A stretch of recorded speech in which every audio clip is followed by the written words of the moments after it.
people used to call me fat all the time, and it would really bring me down. Especially within my friend group at school, all the girls are so skinny, like it's crazy. I don't think I'm large or anything like that, but I'm definitely not as skinny as all my friends. And I used to really struggle with that, especially in the beginning of the years of high school. I just want to kind of fit in the best that I can. Sometimes my height comes into being insecure because I'm so much taller than most of my friends. I was by far the tallest girl, always. And up until about literally senior year of high school this year, I was taller than a lot of the boys in my class. I hated it. It drove me crazy. I would come back from camp even, and my mom would always say to me oh, you have the tall girl slouch. You have to stand up more, because I'd literally slouch. So I was shorter. They would say all sorts of things to me, and it was really hurtful, but I just brushed it off. It's fine.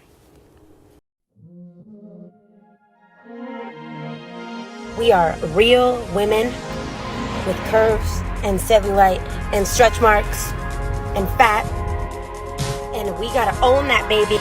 Giving himself and he can feel.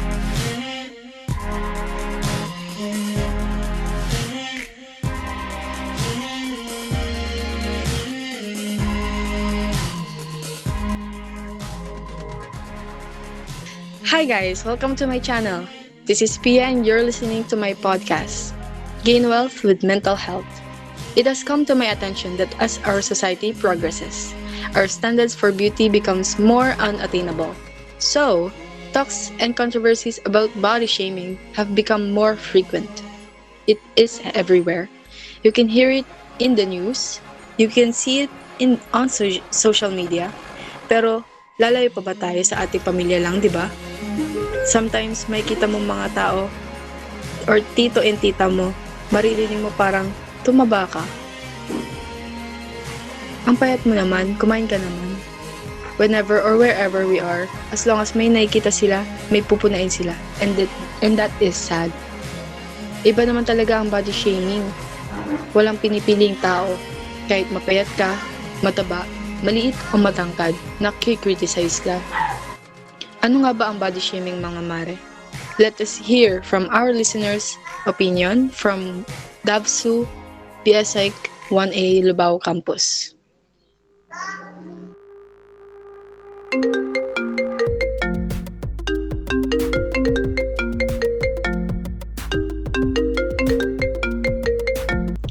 Hello, Jana. How are you doing today? I'm good. I'm actually quite well. Are we live? Yes, Jana. Well, I would like to ask you, what are your thoughts and opinion on what body shaming is? Well, our lives have just become modern, pero I'm wondering bakit yung behavior ng tao is suddenly changing. Is it because of technology or gadgets? Especially teenagers. They are too much criticizing, judging, insulting other people's physical appearances. Wow, thank you for that, Jana. I agree to Jana's statement. In this time and generation, our standards for beauty are rapidly progress, and often, when people do not fit into that standard, they are treated less than those who do. This is why issue about plastic surgeries and eating disorder is frequent and has become prominent throughout the years. Let us hear from our second listener, Carlene. In my opinion, body shaming is criticizing yourself or others because of some aspect of physical appearance is a judgmental, negative, and destructive practice. Messages from the media and each other often imply that we should want to change, that we should care about looking slimmer, smaller, and tanner. It's important to remember that no matter where a person is on the weight spectrum or how much a person weighs, everyone deserves respect. Thank you. Yes, exactly. Thank you for your participation, Carlene. I mean, who wouldn't want to be beautiful, to be accepted, most of times to be respected and included?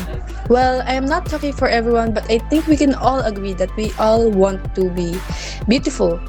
But the beauty that we want is sometimes hard to achieve, and maybe sometimes it can be unattainable.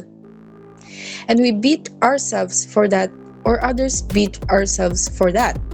This is why plastic surgeries and other cosmetic procedure are an option for other people to achieve the beauty they want or the beauty they are forced to by our society. For now, let us hear from our listeners, Rika, on her opinion on the pressure of society to people to look in a certain way. So, everybody wants to be liked and accepted in this judgmental society. There is no problem with having flaws and imperfections. People are just the problem. Dragging down other people doesn't make it cool. Hindi naman masamang maging mataba, mapayat, flat-chested, dark skin, have thick thighs, and have a wide forehead. Why? Nobody's perfect, right? And people who uses plastic surgery to achieve the beauty they want is okay. And I accept that. Yes, Riga, nobody is really perfect as they say. We cannot control the way we look and we cannot please everyone. Let us listen to our final listener on their thoughts about body shaming. Janet?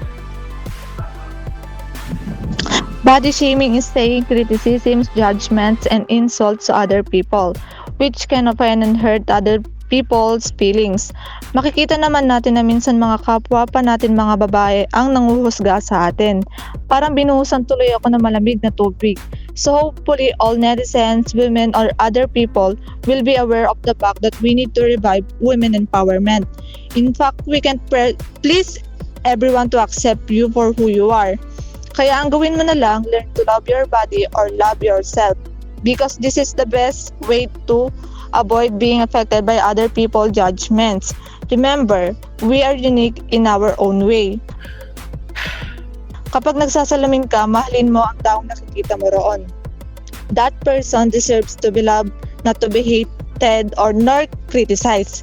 Nakakalungkot pero nakatira tayo sa mundong puno na mapangusga na hindi naman perfecto. Alright, thank you listeners out there who gave their opinions and thoughts during our podcast. Stay tuned listeners, we will shortly take a break and come back immediately after this scene.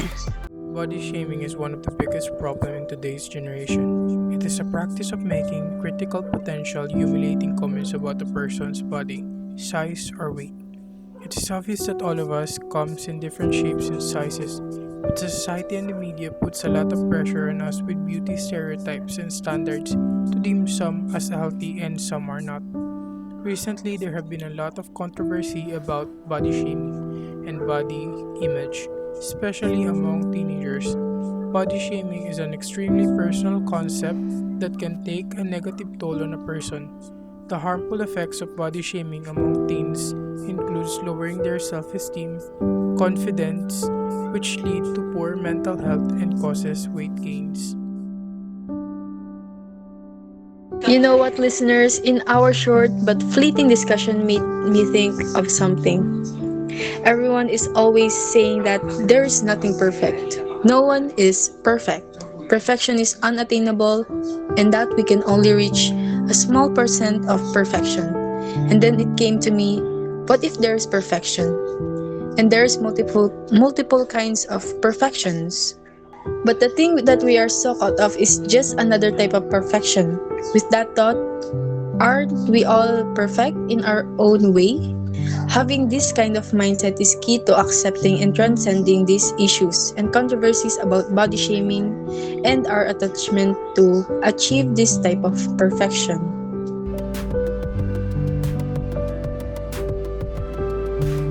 And that is all for today, listeners. Thank you all for tuning in to my podcast. See you next time, or not.